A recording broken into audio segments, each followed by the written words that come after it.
I'd rather be his than have riches untold.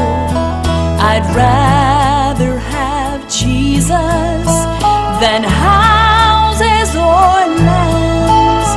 I'd rather be led by his nail-pierced hand. Selamat pagi Bapak dan Ibu, senang sekali kita bisa belajar kembali firman Tuhan dari Lukas pasal 14 ayat 25 sampai 35, yaitu tentang orang-orang yang mau menjadi pengikut Yesus. Dan pelajaran kita dari pelajaran ke-10 buku Murid Kristus Mengikutnya berjudul Mempertimbangkan Risiko sebagai orang-orang yang mau menjadi pengikut Kristus. Saya terus berdoa kita senantiasa dalam keadaan sehat, hidup dalam pimpinan Tuhan, bersekutu dengan Dia di dalam doa, dan membaca kebenaran firman Tuhan setiap hari. Dan juga jagalah kesehatan kita, karena wabah penyakit masih terjadi di sekitar kita. Kenakan masker yang menutupi hidung sampai dengan bawah dagu, seringlah membasuh tangan kita dengan air yang mengalir dan sabun, atau menggunakan hand sanitizer, karena kita sudah mulai terbiasa kembali untuk bersalaman, tos, atau bersentuhan tangan sebagai tanda kenal atau menyapa seseorang. Dan ingat, tetap menjaga jarak satu dengan yang lain, khususnya dengan orang-orang yang tidak kita kenal. Dan kita berdoa segala sesuatu menjadi baik kembali. Baik Bapak dan Ibu, mari kita membuka firman Tuhan dari Lukas pasal 14 ayat 25 sampai ayat 35. Dan sebelumnya kita akan berdoa terlebih dahulu. Bapa dalam sorga, kami datang kepadamu untuk menyerahkan pembelajaran Alkitab kami yang berjudul Mempertimbangkan Risiko dari Lukas pasal 14 ayat 25 sampai 35, supaya kami dan setiap orang yang belajar firman Tuhan bisa menjadi pengikut Kristus seperti yang Tuhan ajarkan, siap mempertimbangkan, menghadapi segala risikonya untuk tetap menjadi pengikut Yesus. Di dalam nama Tuhan Yesus kami berdoa. Amin. Mari membuka Lukas pasal 14 ayat 25 sampai 35. Kita akan membaca firman Tuhan ini bersama-sama. 1, 2, 3. Pada suatu kali banyak orang berduyun-duyun mengikuti Yesus dalam perjalanannya. Sambil berpaling ia berkata kepada mereka, "Jikalau seorang datang kepadaku dan ia tidak membenci bapaknya, ibunya, istrinya, anak-anaknya, saudara-saudaranya laki-laki atau perempuan, bahkan nyawanya sendiri, ia tidak dapat menjadi muridku. Barang siapa tidak memikul salibnya dan mengikut aku, ia tidak dapat menjadi muridku. Sebab siapakah di antara kamu yang kalau mau mendirikan sebuah menara, tidak duduk dahulu membuat anggaran biayanya, kalau cukup uangnya untuk menyelesaikan pekerjaan itu, supaya jikalau ia sudah meletakkan dasarnya dan tidak dapat menyelesaikannya, jangan-jangan semua orang yang melihatnya mengejek dia sambil berkata, 'Orang itu mulai mendirikan, tetapi ia tidak sanggup menyelesaikannya.' Atau raja manakah yang kalau mau pergi berperang melawan raja lain, tidak duduk dahulu untuk mempertimbangkan, apakah dengan 10.000 orang ia sanggup menghadapi lawan yang mendatanginya dengan 20.000 orang? Jikalau tidak, ia akan mengirim utusan selama musuh itu masih jauh, untuk menanyakan syarat-syarat perdamaian. Demikian pula lah tiap-tiap orang di antara kamu, yang tidak melepaskan dirinya dari segala miliknya, tidak dapat menjadi muridku. Garam memang baik, tetapi jika garam juga menjadi tawar, dengan apakah ia diasinkan? Tidak ada lagi gunanya, baik untuk ladang maupun untuk pupuk, dan orang membuangnya saja. Siapa mempunyai telinga untuk mendengar, hendaklah ia mendengar." Sejak Tuhan Yesus memulai pelayanannya di muka umum, ada banyak orang datang kepada Yesus. Karena Yesus melakukan banyak mujizat, pengajarannya melebihi pengajaran para ahli Taurat dan orang-orang Farisi, dan dia mengajar dengan penuh kuasa. Yesus menjadi idola bagi banyak orang. Dalam Lukas pasal 12 ayat yang pertama menyatakan, sementara itu beribu-ribu orang banyak telah berkerumun, sehingga mereka berdesak-desakan Mereka datang kepada Yesus dengan berbagai alasan. Bisa jadi ada orang yang ingin mendengarkan pengajarannya. Ada orang-orang yang datang meminta kesembuhan bagi mereka. Dan lain alasan-alasan yang mereka miliki.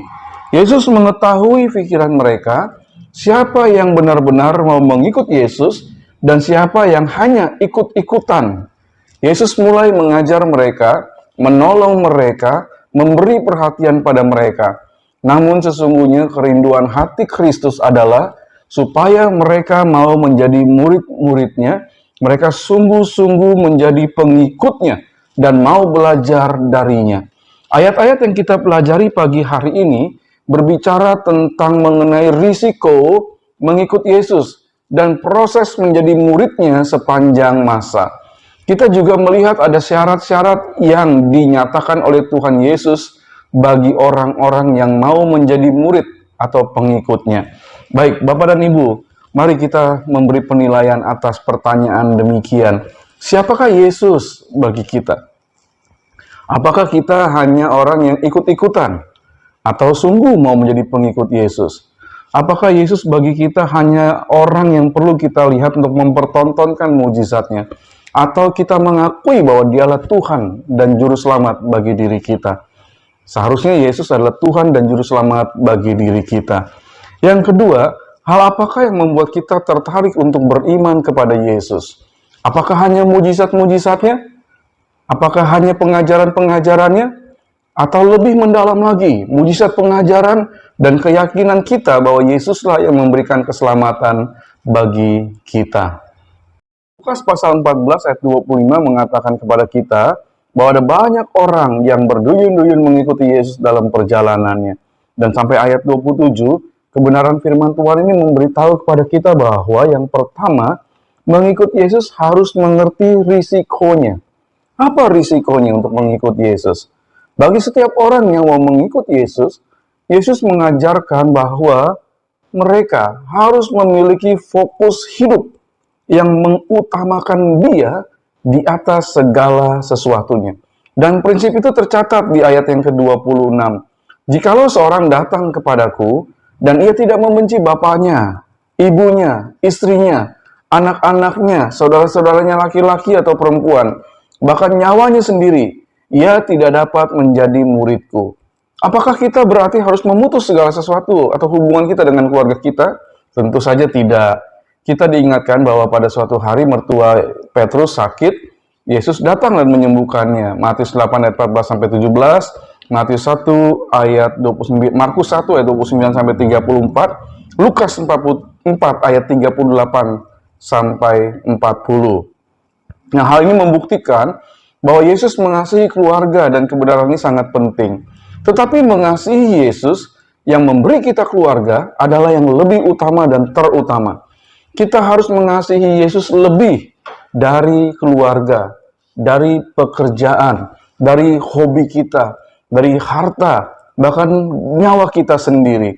Ketika kita memutuskan untuk menjadi orang yang mengikut Yesus, maka hidup kita bukan milik kita lagi, melainkan milik Kristus yang hidup di dalam diri kita. Seperti yang dinyatakan dalam Galatia pasal 2 ayat 20. Nah, Lukas 14 ayat yang ke-27 menyatakan, barang siapa tidak memikul salibnya dan mengikut aku, ia tidak dapat menjadi muridku. Tujuan pernyataan Yesus ini adalah supaya orang percaya yang mau mengikut Yesus dengan benar dan penuh dengan tanggung jawab, mengutamakan Yesus dan mengerti risikonya. Banyak orang berpikir bahwa hidup dalam Kristus adalah hidup yang enak, hidup yang nyaman, tentram. Itu benar semua. Tetapi juga pasti dalam hidup di dalam Kristus ada penderitaan, ada tantangan-tantangan, ada pergumulan-pergumulan hidup, ada risiko-risiko yang harus kita alami. Dan kita perlu mengerti hal itu.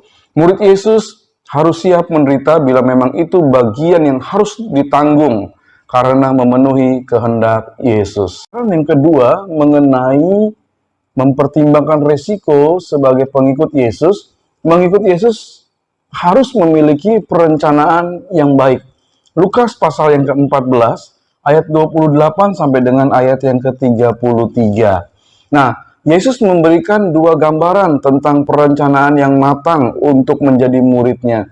Gambaran yang pertama adalah mengenai orang yang akan mendirikan bangunan atau menara. Dia pasti duduk terlebih dahulu, lalu mulai menghitung setiap biaya yang diperlukan untuk mewujudkan bangunan itu hingga selesai. Kalau dia mulai melakukan segala sesuatu tanpa perhitungan dan bangunan itu tidak selesai, dia akan dipermalukan oleh banyak orang. Lukas 14 ayat 28 sampai dengan ayat yang ke-30. Jika ada orang yang mengaku murid Kristus, tetapi kemudian hidupnya tidak seturut kehendak Kristus, orang akan menghinanya. Orang itu katanya orang Kristen, tapi lihat dia sekarang. Kristen tapi kok tidak pernah ke gereja, atau Kristen kok tidak pernah melakukan perbuatan yang baik. Nah, itu menyatakan bahwa dia tidak hitung-hitungan untuk menjadi seorang pengikut Yesus. Gambaran yang kedua mengenai seorang raja yang akan maju berperang, dia harus memikirkan kekuatan yang ada pada dirinya dan kelemahan yang ada pada diri dan pasukannya. Seandainya ia memaksa berperang tanpa pertimbangan, raja itu dan setiap prajuritnya pasti mengalami kehancuran yang besar. Lukas 14 ayat 31 sampai 33. Nah, seorang murid Yesus jika tidak siap untuk menjadi murid Yesus, dia akan mengalami kehancuran karena dia menghadapi peperangan secara rohani. Ya, hidupnya selalu diperangi oleh iblis yang berusaha membuat dia hancur dan jatuh. Kalau dia nggak siap, dia akan mengalami kehancuran. Jadi dia harus siap untuk berperang melawan setiap kehendak iblis yang berusaha menjatuhkan dia di dalam dosa. Nah, itulah gambaran mengenai mengikut Tuhan. Seseorang harus mempertimbangkan baik-baik, merencanakan dengan segala teliti dan sebaik-baiknya. Ada pengorbanan, ada risiko yang mungkin dialaminya. Nah, Lukas 14 ayat 33 kemudian mencatat bahwa Yesus mengajarkan semua orang yang hendak mengikut dia harus siap membayar harganya, yaitu menyerahkan keluarganya, harta benda, hidupnya, dan segala sesuatu yang ada padanya di bawah kendali Yesus sebagai Tuhan yang berkuasa atas hidupnya. Sayangnya, ada banyak orang Kristen, ada banyak orang yang mengaku Kristen, ya dia bekerja melebihi jam normal untuk mengumpulkan harta kekayaan baginya dan gak punya waktu untuk Tuhan. Orang itu melakukan hobi atau kebiasaan-kebiasaan yang tidak baik, ya tanpa peduli Tuhan tidak suka dengannya. Dan sesungguhnya seorang yang mau menjadi murid Yesus harus menyerahkan dirinya untuk Kristus dan melayani Kristus. Yang ketiga, mengikut Yesus harus memberi manfaat bagi sesama. Lukas 14 ayat 34 sampai 35. Kemudian Yesus memberi tanggung jawab bagi kita orang-orang yang mau mengikut Dia supaya kita bisa menjadi garam bagi dunia ini. Garam itu sangat penting. Masakan tanpa garam pasti tidak enak meskipun ada bumbu lainnya. Garam tidak kelihatan wujudnya, tetapi khasiatnya, rasanya terasa. Nah, Lukas pasal 14 ayat 34 sampai 35 menjelaskan garam memang baik, tetapi jika garam menjadi tawar, dengan apakah ia diasinkan? Tidak ada gunanya lagi, baik untuk ladang maupun untuk pupuk, dan orang membuangnya saja. Siapa mempunyai telinga untuk mendengar, hendaklah ia mendengar.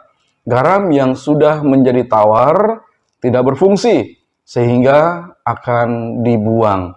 Nah, apakah artinya ini bagi kita? Orang Kristen sebagai murid atau pengikut Kristus harus mengikuti Kristus sehingga hidupnya mencerminkan ajaran Kristus dan bermanfaat bagi sesamanya. Seorang yang mengaku Kristen tidak mengikuti Kristus akan menjadi seperti garam yang tawar, tidak bermanfaat bagi sesamanya dan tidak ada gunanya hidup orang-orang yang seperti itu. Kalimat siapa mempunyai telinga untuk mendengar hendaklah ia mendengar. Sesungguhnya merupakan teguran keras dari Kristus bagi kita. Yesus ingin agar setiap orang yang mengaku sebagai murid atau pengikutnya benar-benar mendengar dan mengikuti Dia. Itulah murid yang sejati. Mari kita menilai diri kita sendiri. Bagaimanakah cara kita sebagai murid Yesus untuk memberikan manfaat kepada orang lain? Kita perlu menunjukkan hidup yang menjadi saksi yang baik. Perkataan kita, pikiran kita, perbuatan kita menunjukkan setiap hal yang dikatakan Yesus untuk dilakukan, diajarkan. Dan biarlah hidup kita menjadi kesukaan bagi banyak orang, menjadi berkat bagi banyak orang. Bapak dan Ibu, sebuah pengajaran yang sangat menarik dari Kristus bagi kita tentang mempertimbangkan risikonya untuk menjadi pengikut Kristus dari Lukas pasal 14 ayat 25 sampai dengan ayat yang ke-35. Kita belajar 3 kebenaran pagi ini. Mengikut Yesus harus mengerti risikonya. Lukas 14 ayat 25 sampai 27. Yang kedua, mengikuti Yesus itu harus memiliki perencanaan yang matang. Lukas 14 ayat 28 sampai 33. Dan yang ketiga, mengikuti Yesus harus memberi manfaat bagi sesama. Lukas 14 ayat 34 sampai 35. Mari kita melakukan kebenaran firman Tuhan itu dalam diri kita, dalam hidup kita, sehingga kita menjadi pengikut Yesus yang siap mengambil segala risiko. Tuhan memberkati Bapak, Ibu, dan saya. Mari kita akan berdoa mengakhiri pelajaran kita pagi ini. Bapa dalam sorga, terima kasih karena kami boleh belajar firman Tuhan mengenai mempertimbangkan risiko untuk menjadi murid atau pengikut Kristus. Kami siap Bapa untuk mengambil segala risiko menjadi murid Kristus. Dan kami ingin menjadi berkat bagi banyak orang supaya Tuhan dipermuliakan dan Tuhan bersukacita atas kami. Terima kasih untuk pelajaran pagi ini Bapak. Sertailah setiap Bapak dan Ibu yang sudah belajar. Dan firman Tuhan menjadi berkat bagi banyak orang, termasuk bagi diri kami sendiri. Terpujilah Tuhan, di dalam nama Tuhan Yesus kami sudah berdoa. Amin. Bapak dan Ibu, sampai berjumpa minggu yang akan datang. Tuhan memberkati kita semua.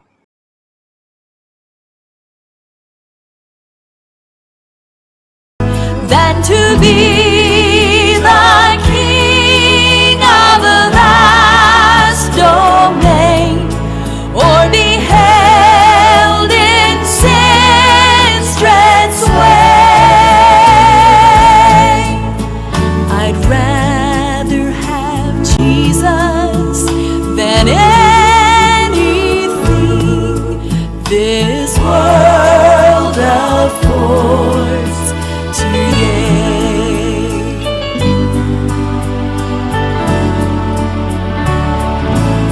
than to be